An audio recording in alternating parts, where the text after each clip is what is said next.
Kalau Anda mau taubat nasuha, Anda nggak boleh setengah-setengah. Bahasa saya sering juga tentang masalah hijrah. Kalau mau hijrah menjadi orang baik, jangan setengah-setengah. 100%.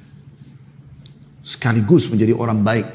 Jangan Anda mulai hijrah, performan bajunya sudah mulai lebih syar'i, penampilan lebih syar'i, sudah mulai menghadiri beberapa majelis ilmu, tapi ternyata ya, dianya masih membuka pintu-pintu pergaulan sama teman-teman yang ahli maksiat, masih tinggal di komunitas yang mayoritasnya adalah ahli maksiat yang dia bisa lihat setiap hari, jauh dari masjid, tempat ibadah misalnya.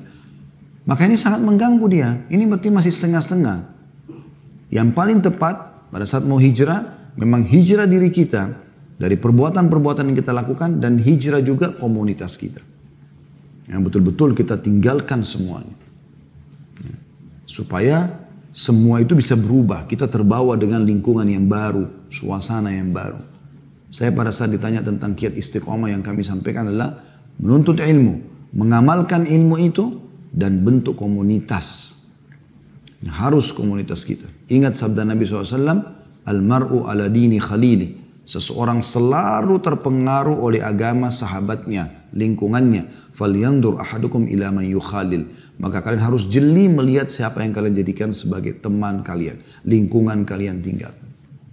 Saya pernah diundang di salah satu komplek perumahan dulu, subhanallah, sangat mewah di Jakarta Pusat. Ya. Pengajian di rumah, ini mungkin ceritanya sekitar 10 tahun yang lalu. Pada saat azan, menjelang azan, saya mengatakan, saya mau sholat gitu. Terus tiba-tiba yang punya rumah mengatakan, kita sholat di sini Ustaz. Saya bilang, saya biasa sholat di masjid. Lalu jawabannya dia saya masih ingat.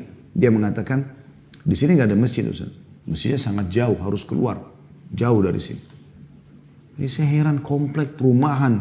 Mungkin dalam komplek itu tidak kurang dari 100 rumah atau lebih. Mayoritasnya muslim, tidak ada masjid. Lalu kemudian mau sibuk mengadakan pengajian supaya bisa faham agama. Gak ada tempat ibadahnya Allah subhanahu wa ta'ala. Bagaimana bisa? Sementara kita diikat agar 5 waktu sholat melapor tanda kutip kepada Allah. Absen, sholat itu absen. Hayya ala sholat, ayo mengerjakan sholat. Hayya ala falah, ayo menuju kepada keberuntungan dunia dan akhirat. Kita lapor kepada Allah subhanahu wa ta'ala. Dibersihkan dosa, diangkat derajat dengan kita ke masjid. Setiap langkah diampuni dosa, setiap langkah diangkat derajat, setiap langkah dicatat pahala.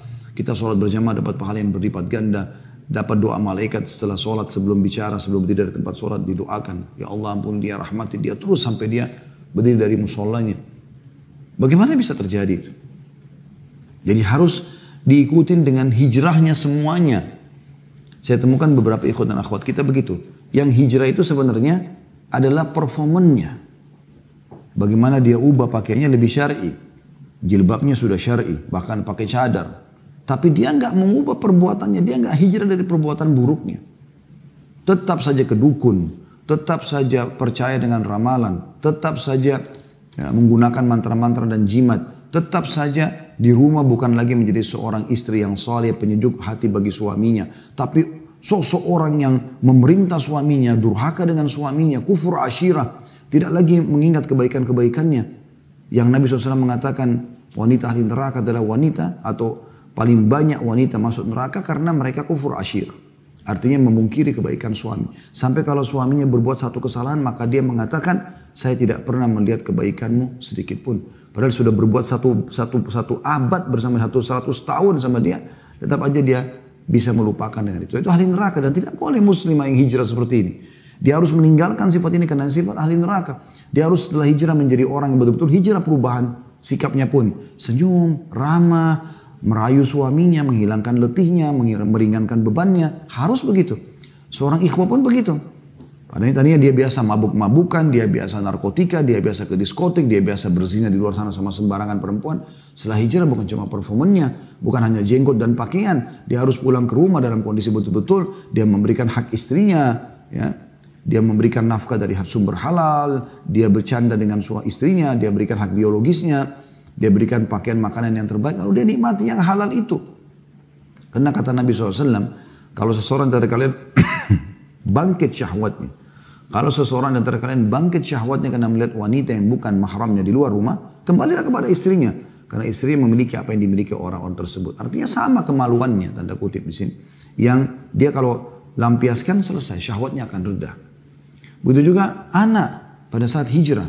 Berapa banyak orang yang hijrah, ya, anak-anak performanya berubah, tapi sikap perempuan tidak berubah.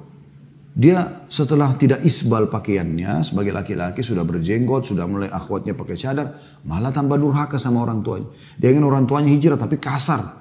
Sementara Allah mengatakan orang tuamu kafir atau beriman sama, wala taqul lahuma uffin. Jangan pernah ucapkan kalimat walaupun orang tua kafir, apalagi orang tua beriman, muslim.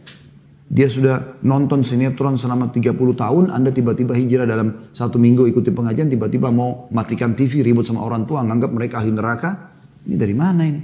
Harus hijrah juga sikapnya. Justru harus lebih santun, lebih baik, dan lihat skala prioritas yang perlu diperbaikin mana.